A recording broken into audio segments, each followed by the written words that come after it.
প্রিয় দর্শক, ইউটিউব লাইভে স্বাগত জানাচ্ছি। আমি সাজ্জাদ কাদির। আমি এই মুহূর্তে লাইভ করতে এসেছি। বিষয় হচ্ছে এসএসসি পরীক্ষায় ভয়াবহ ফল বিপর্যয়। ডক্টর ইউনূসের শাসনামলে শিক্ষা ব্যবস্থারও 12টা বাজিয়ে দিয়েছে।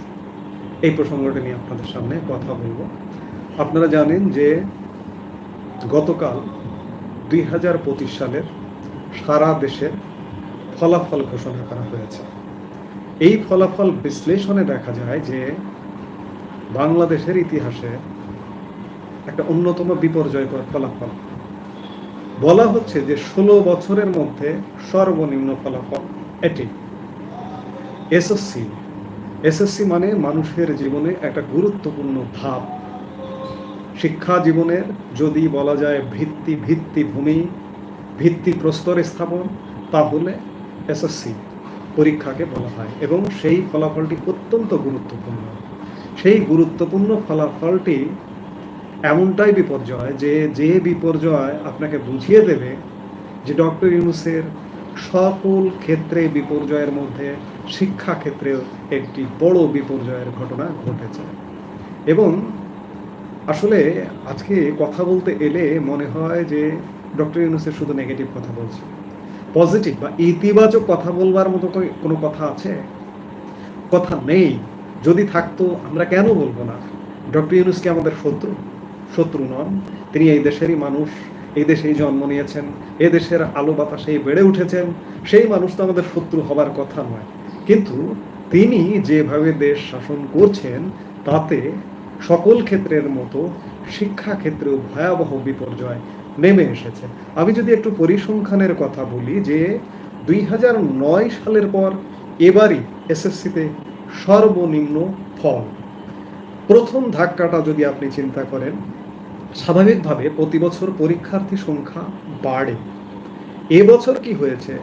2024 সালের তুলনায় কমপক্ষে 1 লক্ষ পরীক্ষার্থী ড্রপ আউট, পরীক্ষায় অংশগ্রহণই করেনি। 2024 সালের এসএসসি পরীক্ষায় 20 লক্ষ সামথিং পরীক্ষার্থী অংশ নিয়েছিল। এবার 19 লক্ষ অংশ নিয়েছিল। এই 19 লক্ষ, একবার চিন্তা করুন যে পরীক্ষা দিতে গিয়েই 1 লক্ষ নাই, অংশগ্রহণ নেই। গতবার যদি 20 লক্ষ হয়ে থাকে তাহলে এবার তো 20 লক্ষের বেশি হওয়ার কথা, বেড়ে যাবার কথা। কিন্তু না, এবার পরীক্ষার্থীর সংখ্যাই কমে গেছে। আর ফলাফলের ক্ষেত্রে যেটি হয়েছে সেটি হচ্ছে এসএসসি ও সমমানের পরীক্ষায় পাশ করেছে মাত্র 68.45% শিক্ষার্থী। সব বোর্ডের 11টি শিক্ষা বোর্ডের অ্যাভারেজ করে এই শতাংশ পাস।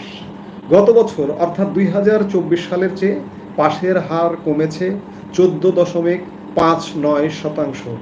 এমনকি গত 16 বছরের মধ্যে এসএসসিতে এটি সর্বনিম্ন ফলাফল।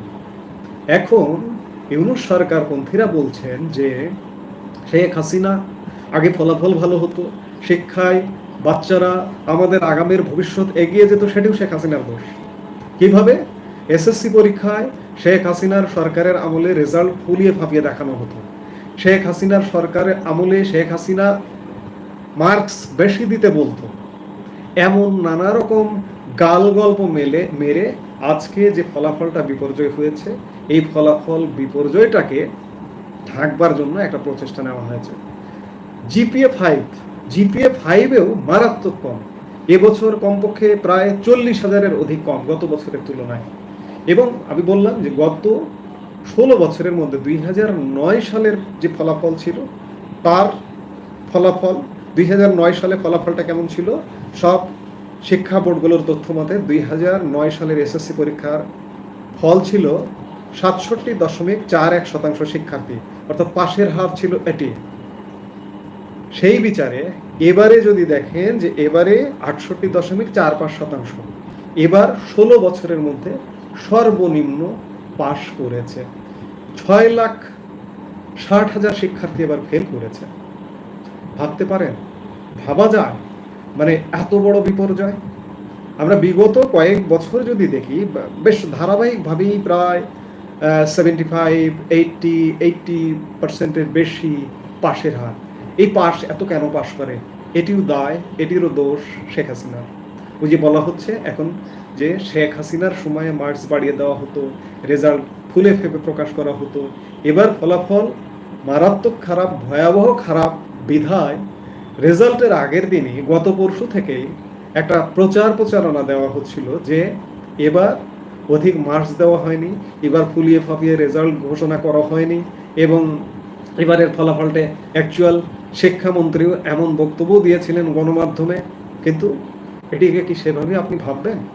দেশের সকল ক্ষেত্রে বিপর্যয়ের মতো আমাদের শিক্ষা জীবনের, আমাদের বাচ্চাদের শিক্ষা জীবনের যে ভিত্তিভূমি এসএসসি, সেই এসএসসির রেজাল্টেও ভয়াবহ বিপর্যয় নেমে এসেছে। নেমে আসবে না কেন? আসবার তো বহুমুখী কারণ আছে। আজকে শিক্ষা প্রতিষ্ঠান, গত এক বছরে আর শিক্ষা প্রতিষ্ঠান নেই। শিক্ষকদের কিভাবে অবমাননা, অবদমন, অত্যাচার, নির্যাতন, ছাত্র কর্তৃক শিক্ষা প্রতিষ্ঠানে কোনো শৃঙ্খলা নেই, শৃঙ্খলা ভেঙে পড়েছে। আজকে 1 বছর হয়ে গেছে, 1 বছরের শিক্ষা প্রতিষ্ঠানে শৃঙ্খলা ফিরে আনা সম্ভব হয়নি। এবার আপনি যদি দেখেন, এবার যদি চিন্তা করেন, এবার শিক্ষার্থীদের বিনামূল্যে বই মার্চ এপ্রিল নাগাদ বই পেতে হয়েছে। অথচ বিগত 16 বছর যাবৎ আমরা দেখতাম যে বছরের প্রথম দিন শিক্ষার্থীদের হাতে উৎসব করে বই তুলে দেওয়া হতো। এবার ফলাফল, আমি এসএসসির ফলাফল নিয়ে আলাপ করছি, অন্য সাইডে চলে যাচ্ছি, আসলে প্রসঙ্গক্রমে চলে আসে। এবার এসএসসির ফলাফলও, যেহেতু ফলাফলে কোনো জৌলুসতা নেই, সেহেতু আনুষ্ঠানিকভাবে সেই ফলাফলটি প্রকাশ করা হয়নি। বোর্ড ওয়াইজ আমরা চাই না যে আনুষ্ঠানিকভাবে প্রকাশ করতে হবে, তা নয়, এটি একটি রুটিন কাজ, রাষ্ট্রের রুটিনভাবেই প্রকাশ করা হবে। বিগত সময়ে আওয়ামী লীগ সরকারের আমলেও সব কিছুকে প্রধানমন্ত্রীর মধ্যে কেন্দ্রীভূত, প্রধানমন্ত্রী ফল প্রকাশ করবেন, প্রধানমন্ত্রীর কাছে ফলাফল হস্তান্তর করতে হবে, এগুলো আনুষ্ঠানিকতার কোনো প্রয়োজন নেই। এবার যেটি করা হয়েছে ঠিক আছে, এভাবে করা হতে পারে, কিন্তু আপনি জবাব দেন, আপনার ফল বিপর্যয় হলো কেন? আপনি এসএসসি পরীক্ষা ঠিক মতো নিতে পারলেন না কেন? এত অংশগ্রহণ কম কেন? বিগত বছরের তুলনায় কম কেন? এত ফেল কেন? এবং অনেক ভালো শিক্ষার্থী, ভালো যারা, তারাও ফেল করেছে। এমনকি ভালো অনেক শিক্ষার্থী ভালো ফল করতে পারেনি, টেস্ট পরীক্ষা দিয়ে তারা তো পরীক্ষায় অংশগ্রহণ করেছে। টেস্টে যদি পাশ করতে পারে, টেস্টে পাশ না করে কি এসএসসি পরীক্ষার চূড়ান্ত পর্যায়ে অংশগ্রহণ করেছে? তারা ফেল করলো কেন? আজকে দায় দেওয়া হচ্ছে, দোষ দেওয়া হচ্ছে যে শেখ হাসিনার আমলে ফুলিয়ে ফাঁপিয়ে রেজাল্ট প্রকাশ করা হতো না। আজকে অন্যান্য সকল সেক্টরের মতো আমাদের শিক্ষাক্ষেত্রে মানবিক বিপর্যয় ঘটেছে। এই বিপর্যয় ঘটবার কারণে এটি শিক্ষাক্ষেত্রে ডক্টর ইউনূসের, এটি একটি বড় ধরনের ব্যর্থতা। এটিও ডক্টর ইউনূসকে অবশ্যই স্বীকার করতে হবে, ডক্টর ইউনূসের পরিষদকে স্বীকার করতে হবে। নিজেদের ব্যর্থতা ঢাকবার জন্য বিগত সময়ের উপরে দায় চাপানো, এটি তো তাহলে হয়ে গেল অতীতের সেই রাজনৈতিক সরকারের সংস্কৃতি। রাজনৈতিক সরকারের আমলে সব সময় একটা দায়, একটা দোষ চাপানো হতো যে আমাদের আগে যারা ছিল তারা এটা করেছে, তারা এর থেকে খারাপ করেছে। আজকেও কি আমরা সেই পর্যায়ে এসেছি, সেই জায়গায় এসেছি? অবস্থাটা কিন্তু তেমনটাই মনে হচ্ছে। এসএসসির ফল বিপর্যয়ে হয়েছে, সেটি ঢাকবার জন্য বলা হচ্ছে যে এটাই অ্যাকচুয়াল। আমি এটাকে অ্যাকচুয়াল কিভাবে নেব?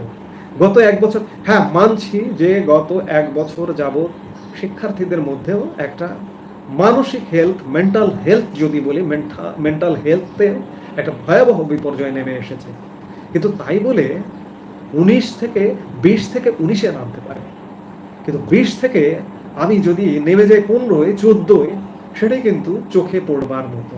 সেই জায়গায় ডক্টর ইউনূসের সরকারের নিঃসন্দেহে ব্যর্থতা আছে যে শিক্ষায় ও শৃঙ্খলা আনতে পারেনি আজ পর্যন্ত। 1 বছর হতে চলল, এই শৃঙ্খলা ডক্টর মোহাম্মদ ইউনূস আর আনতে পারবে বলে মনে হয় না। কারণ এবার 16 বছরের মধ্যে, বিগত 16 বছরের মধ্যে সব সূচকে পাশের হার, পরীক্ষার্থী মানে জিপিএ 5 এবং ফেল, অংশগ্রহণ, সব ক্ষেত্রে, সব কিছুর ক্ষেত্রে 16 বছরের মধ্যে, শুধু 16 বছর বললে হবে না, গত 15-20 বছরের মধ্যে সর্বনিম্ন ফলাফল এবারের এসএসসি পরীক্ষায়। এর দায় ডক্টর মোহাম্মদ ইউনূস এড়াইতে পারে না। এখন দায়ের জন্য আমরা তাকে কাঠগড়ায় কিভাবে দাঁড় করাবো? ডক্টর ইউনূস কি আগামী নির্বাচনে অংশগ্রহণ করবেন? না, আমাদের তাকে ধরবার সুযোগ নেই। যে নির্বাচনে এই যে সার্বিক শিক্ষাক্ষেত্রে, অর্থনীতিতে, ব্যবসা বাণিজ্যে সব ক্ষেত্রে যে বিপর্যয় নেমে এনে দিয়েছে, সেই বিপর্যয়ে তাকে আমরা কিভাবে জবাব দেবো? আমাদের জবাব দেওয়ার কোনো উপায় নেই। একটা অনির্বাচিত অন্তর্বর্তীকালীন সরকার, তাকে তার জনগণের কাছে জবাবদিহিতার কোনো সুযোগ নেই। কাজেই অনির্বাচিত সরকার দীর্ঘদিন ক্ষমতার মসনদে থাকতে পারে না। যদি এভাবে দীর্ঘদিন থাকে, আপনার জীবন শিক্ষা, স্বাস্থ্য, অর্থনীতি, ব্যবসা বাণিজ্য সর্বক্ষেত্রে আপনি বিপর্যয়ের সম্মুখীন হবেন। এই জন্য সর্বক্ষেত্রে সর্ব জায়গায় আওয়াজ ওঠা উচিত যে ডক্টর ইউনূস আপনি বিদায় নেন, আপনি পারছেন না, আপনি বিদায় নিন এবং আমাদেরকে ক্ষমা করুন, মাফ করুন, আমরা আপনাকে আর নিতে পারছি না। আপনি আমাদের সর্বক্ষেত্রে বিপর্যয়ের মহানায়ক হয়ে উঠেছেন, আপনাকে আর আমরা নায়ক হিসেবে দেখতে চাই না। লাইভ এই মুহূর্তে এখানেই শেষ করছি। সবাই ভালো থাকুন, সুস্থ থাকুন।